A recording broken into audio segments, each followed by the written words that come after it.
Bonjour. Comme vous l'avez sûrement remarqué, nos appareils électroniques ne cessent d'envahir notre quotidien. Mais cette dépendance technologique a un prix. Qui, dans cette salle, serait prêt à me donner son téléphone portable? Vous? Car vous pensez avoir un excellent code PIN qui vous protège?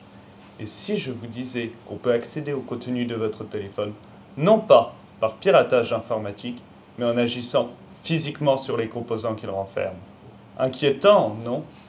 Pour vous expliquer ce nouveau mode d'action, je vais utiliser une analogie que j'aime tout particulièrement. Comparer nos composants électroniques à notre cerveau. Alors, comment un pirate va-t-il acquérir votre précieuse mémoire? Plusieurs options s'offrent à lui. Il peut utiliser un électroencéphalogramme. Mais si, vous savez, cet appareil qui permet de mesurer l'activité électrique du cerveau grâce à la pose de sonde, on en déduit beaucoup de choses, notamment les mensonges.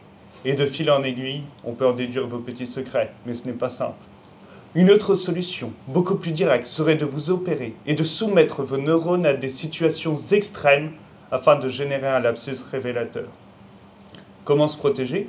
Eh bien, la nature est plutôt bien faite, elle offre deux solutions. Une barrière physique, la boîte crânienne, et un détecteur, les nerfs, dans un signal d'alerte et la douleur. Mais il ne vous protège pas de la pose de sonde, ni de l'opération sous anesthésie. Alors, que faire? C'est à cette question que je cherche à répondre au cours de ma thèse, du moins du point de vue microélectronique. Alors, déconstruisons ensemble l'analogie pas à pas. Nous développons actuellement un boîtier sécurisé qui viendrait surprotéger notre composant électronique à la manière d'une cotte de maille qui protégerait votre cerveau. Dans ce composant, il y a le fameux code PIN stocké dans des transistors qui sont analogues à nos neurones. Ce boîtier sécurisé aura deux fonctions. La première, empêcher, coûte que coûte, la pose de sonde, et la seconde, empêcher l'accès aux composants. Et c'est là que j'interviens, en déployant sur le composant un réseau de capteurs dispersés de manière similaire à nos nerfs.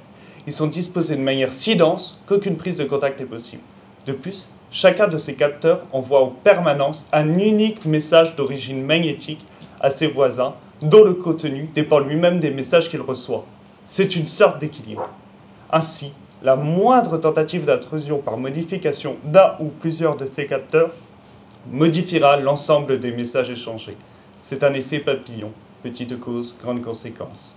Ainsi, ma thèse peut se résumer en la mise en place d'un réseau de capteurs communiquant par effet magnétique. Il constitue un coffre-fort pour vos composants électroniques afin que vos petits secrets ne restent en toutes circonstances. Merci.